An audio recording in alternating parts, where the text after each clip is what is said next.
Welcome to Excel Magic Trick number 1387. Hey, if you want to download this Excel workbook, Excel Magic Trick 1387 finished, or the start file so you can follow along, click on the link below the video. Hey, we got a great video here. We're going to try and create this frequency distribution pivot table with conditional formatting and a slicer. And we're going to base it on the big data that we saw how to import back in Excel Magic Trick 1385 and 86. In those two videos, we imported tables from an SQL Server database, and then we saw how to import and append a large text file. Now, those tables of data are in this workbook. But in this video, we want to see how to create DAX formulas, that is data analysis expressions, in the Power Pivot data model in order to build a frequency distribution by year and country. Now here's our end result. I'm in the finished workbook. I'm on the sheet frequency distribution by year and country. I have my pivot table with conditional formatting showing dark blue values as the largest, white values in the middle, and red as the smaller values. And I want to be able to slice this by selecting any country, for example, Canada, and instantly have my frequency distribution update. Australia, Fiji, or completely unfiltered. All right, I'm going to close the finished file. Now over here in the start file, I want to take a look at the data we already imported. And if you download this start file, it has all of the tables that we imported from earlier videos. I'm going to click Data Ribbon tab, Get and Transform is Power Query, Show Queries. There's our F transactions. That originally was 7.7 million rows imported from an SQL Server database. We imported a text file and appended it to the bottom here to get 8.7 million records. Then we have a lookup table for product and country. So that's the data we're starting with. And here's the steps we're going to need to do in this video. We're going to build a count category table in Excel. Now we need to do that because unlike a normal pivot table where we have a grouping feature, that's not in Power Pivot. So we have to somehow simulate that grouping feature. Now, these are categories, and the category is how many transactions for a given year and country had a quantity between 1 and 12. The next category here is how many transactions had quantities between 13 and 24, and so on. So we're going to create this category that we can drop into the row area of a pivot table. So we're going to create that table in Excel, then import it. I'm going to close this query window. Then we're going to create an automatic decalendar table in Power Pivot because we're going to need that to get our years.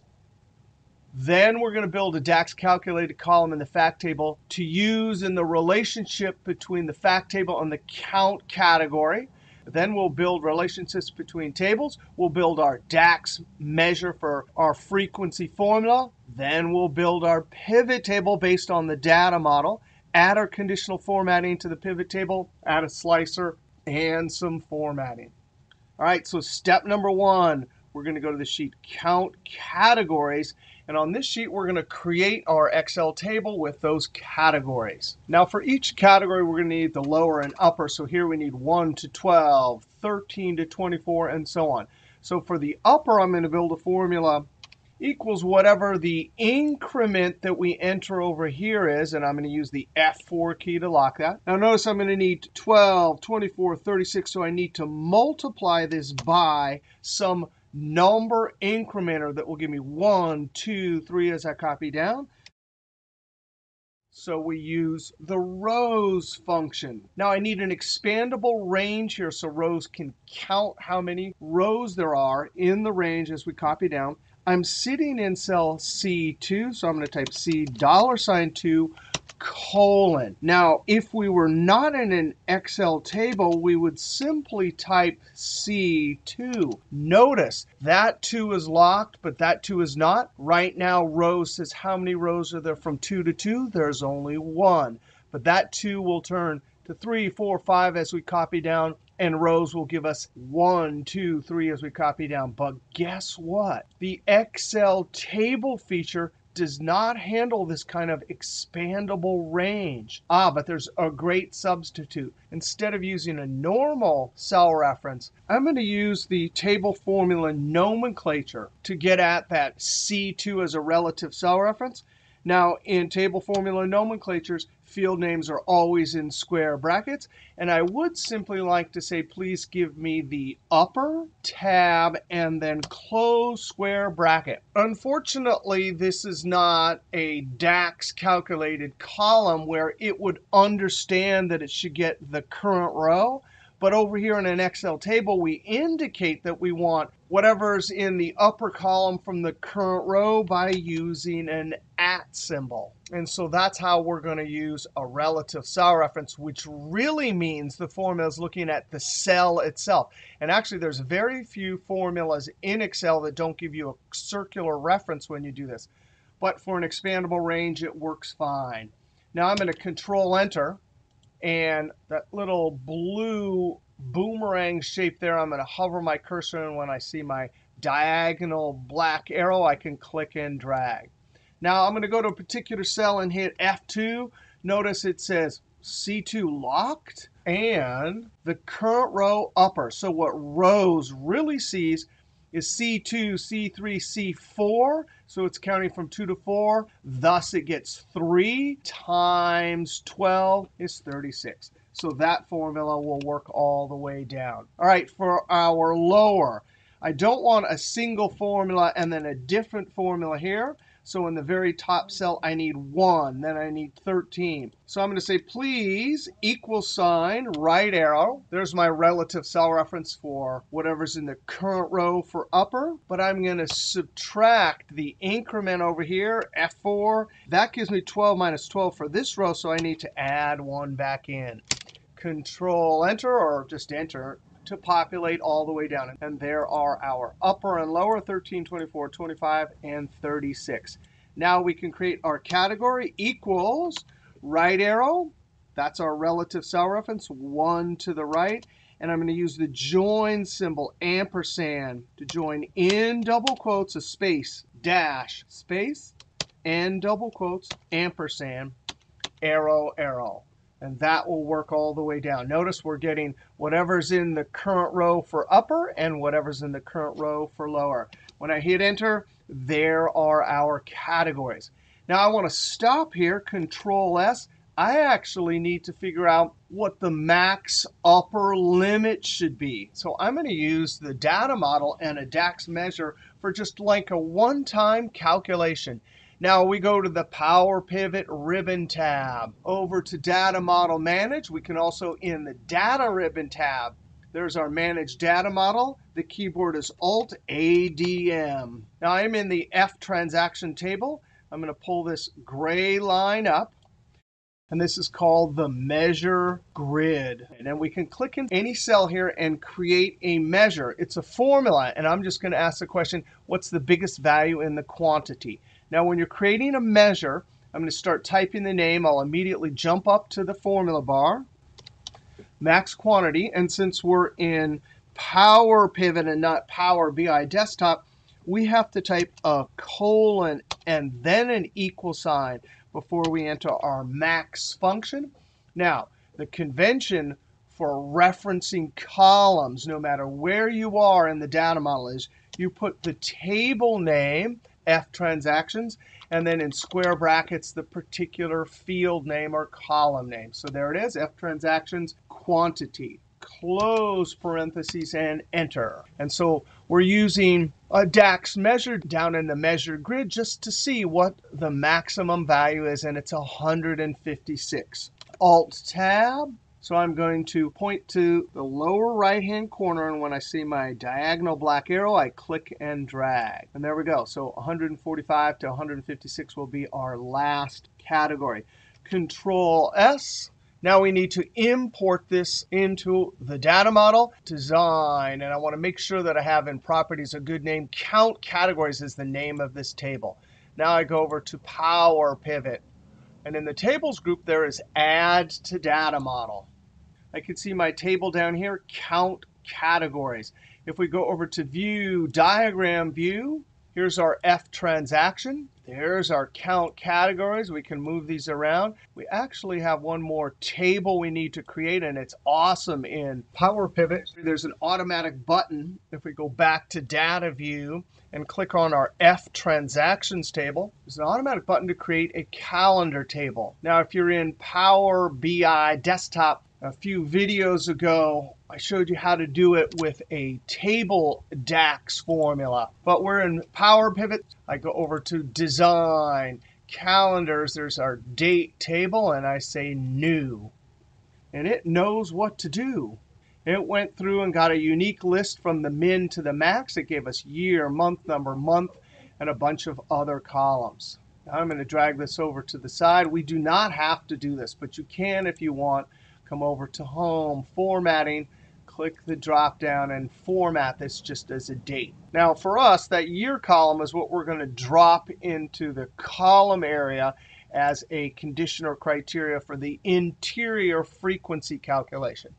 All right, now we can go back over to Diagram View. I'm going to drag the calendar over here. Now for our calendar table, we drag Date over to Date. And it's going to create a relationship, a one-to-many relationship. That means the first column over here has exactly one of each date in the min-max date range. So that's the one side. Over to the many sides, we can have many transactions for any particular day. Now this relationship is quite profound in the data model, either in Power Pivot or Power BI Desktop. If I filter down to a particular year, so 2014, or the measure inside the pivot table sees that column header 2014, this table is filtered down just to that one 2014, which means, and we can go look at that. See here, it would be filtered down just to these. So only these dates would be showing in that table. So this table does filter, and that filter flows over to here and actually filters and shows only the records for those particular dates. Now that's important because with big data, that means the actual measure, the formula, is going to be calculating on a smaller table than all of the 8.7 million records. All right, now we're going to have to do the same thing for country. I'm going to click and drag over to country code. Now this relationship is similar. We have exactly one country code for each country over to we can have many transactions sold in each country. And what's important about this relationship is if we go look at our data view, D country. So our transaction data set, our fact table has these, but we would like to show these in our slicer. We go over to our F transaction. We built a relationship, so now we don't have to show the abbreviation. We, through our relationship, can show the entire country name. Now I go over to Diagram View. Similarly for product, we don't have any either DAX calculated columns or measures or even criteria that we're going to use in this particular video. But I'm going to drag product over to product here.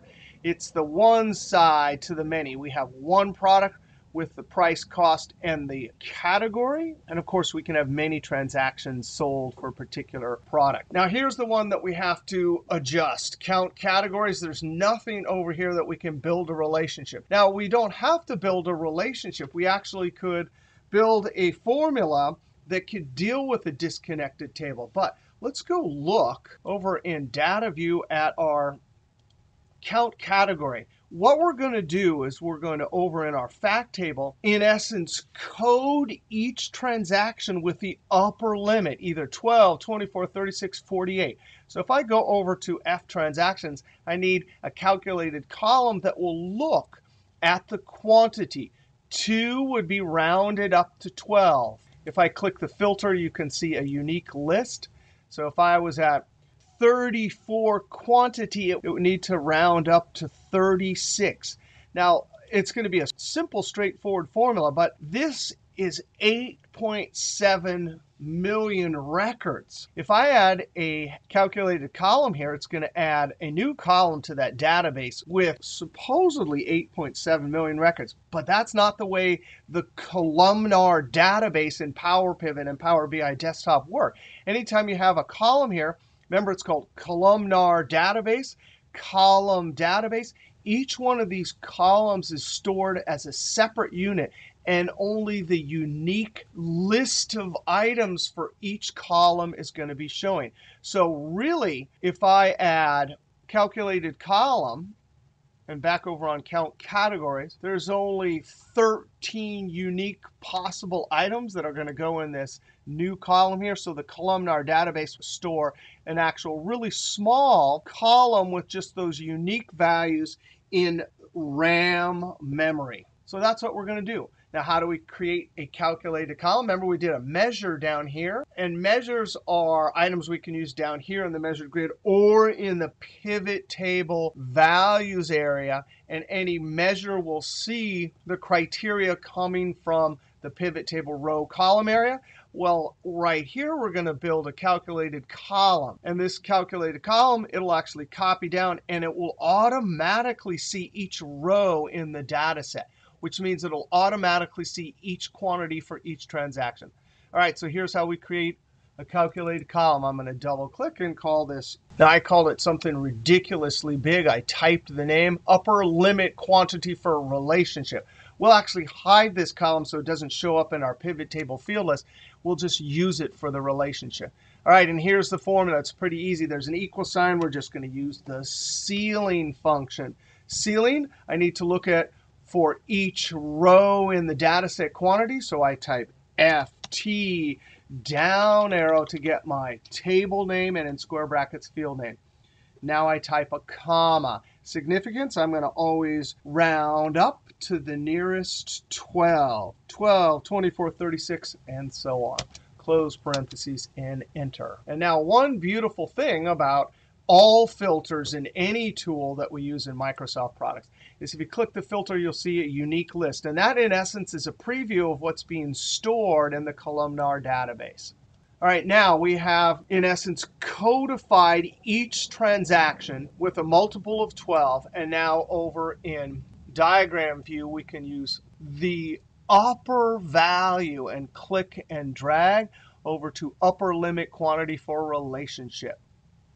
Drag this down a little bit, and there it is. Now, of course, this is a 1 because there's one upper limit, multiple of 12. And over here, we can have many transactions that fit a particular counting category. Now, the next step we need to do is add a measure, which will be our frequency formula. Now, before we do that, I'm actually going to start our pivot table with year and category, and then come back and build a measure and talk about how the measure is going to work. All right, I'm going to click Pivot Table. On a new worksheet, click OK. Now we can tell our tables are coming from the data model. That little black row at the top means from the data model. I'm going to go to Count Categories, and I'm going to drag my Count Categories over to the row area. Oh no, that is messed up. That is sorted alphabetically. So we're going to go back over to the data model. Come over to Data View. We go to our Count Categories. And really, the data model and the pivot table obeyed us, right? It was actually sorting this alphabetically. There's a 1. There's a 1, 2. There's a 1, 3, 3, and so on. No problem. I'm going to click in this column. Come up to Home, over to Sort by Column. And what if we told this column to automatically sort by the upper? Well, then, because this is a number, it would sort perfectly from smallest to biggest. And each row in the Count Category column will follow how this column is sorted. So I'm going to tell that column to sort that way. Sort by column. Count Categories is going to be sorted by which column. It doesn't matter which one. Either one will work. I'm going to use upper, click OK. Now when we Alt-Tab to jump back over to our Excel spreadsheet, there it's sorted perfectly. Now I'm going to come over to D-Calendar, uncheck more fields, and I'm going to take the year and click and drag down to columns.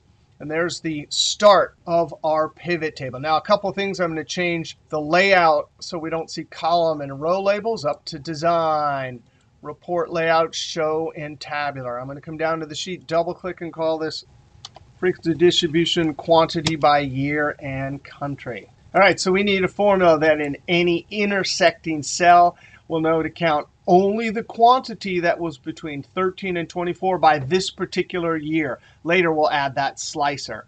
I'm going to go back over to the data model. And I'm going to go to Diagram View. So our goal is to count transactions. But that pivot table we just looked at, the intersecting cell, if the row area has count categories 13 to 24, that means this table is filtered down to the upper limit 24. That filter flows through the relationship, and the upper limit quantity for relationship column gets filtered down just to the number 24. So now the transaction data set is already much smaller. But there's another condition. The year for 2016, that will give us a list of dates in 2016. That filter flows across the relationship. And this table is further filtered down just with dates that are in 2016. Not only that, but later when we select a country, that filter will flow across here, filtering the transaction table down to a much smaller data set than that 8.7 million records. Now, that's one of the reasons that the data model and DAX formulas are so fast at calculating big data. This idea of filtering the data set down to a much smaller data set. If you come to Excel is Fun at YouTube often, you know I do a lot of videos on array formulas. And array formulas calculate on the whole column no matter what criteria we have. So data model, much faster in calculating. Now, for our formula for counting frequency, well, if all of these filters are flowing here and actually filtering this table down, all we have to do is count the number of rows. So I'm going to go back over to Data View. And in our fact table, this is the measure grid. It's a grid, and we have lots of measures here, right? So right below max quantity, I'm going to type something like frequency for quantity, colon, equal sign, and then we'll use the DAX formula, count rows. All we have to do is give it the table, FT tab, close parentheses. And those relationships in the data model will do its thing. When I hit Enter, of course, this is not in the pivot table looking at criteria, so it gives us all the rows in the table. Now, let's format this before we drop it into our pivot table. This is another awesome advantage of DAX formulas. We can add, in our case, number, whole number over here, and use the separator. This number formatting will follow this formula around wherever we drop it in however many pivot tables. Click OK. Now we can go back over to our Excel spreadsheet, and there's our pivot table. That cell right there is the one we were talking about. Let's see what number we get there. I'm going to open up F transactions, and down at the bottom, there's our f of x icon. That means that's a measure we can drag and drop into the values area. And look at that. There's the number formatting that followed this along. And there it is. Our answer is number of transactions that had a quantity amount between 13 and 24 in the year 2016, 25,627. Now, we want to add another condition or criteria. So we're going to go to Analyze, Filter Group, Insert Slicer. Over on All, there's our country. I'm going to check that. Click OK. I'm going to drag it, resize it, come up to Slicer Tools, Options, Columns, maybe 3. And here it is. That cell right there, well, that's all of them, 25,627. But what about just in Canada? So now that fact table is being filtered just for Canada, just for the year 2016, and just for quantities 13 to 24. Now 509, if we were actually to go look at the table, right? This is the fact table. It doesn't actually get filtered anywhere that we could see here in our data model. And of course, if we go over to diagram view, we're not going to see that filtering. But that is the beauty of DAX formulas. Filter, filter, filter. Really small table.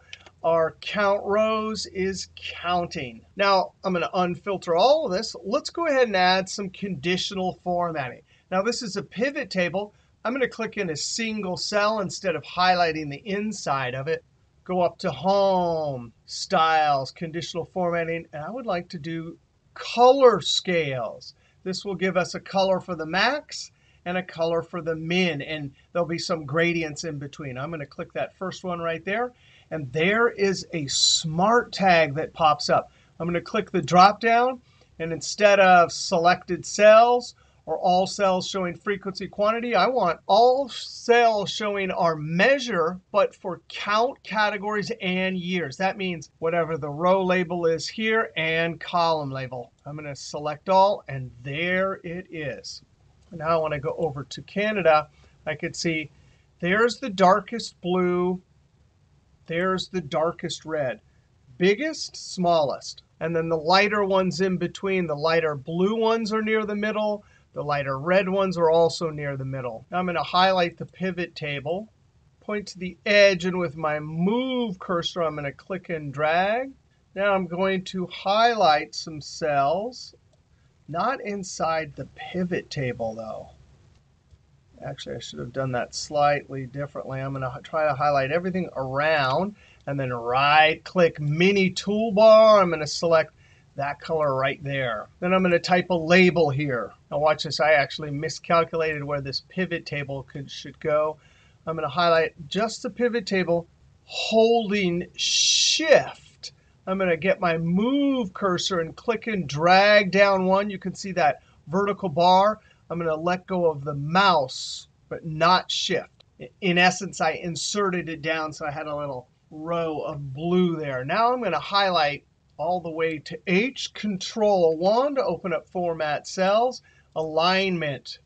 And under Horizontal, I'm going to say Center Across Selection. Click OK. Right-click, and I'm going to double-click the Format Painter.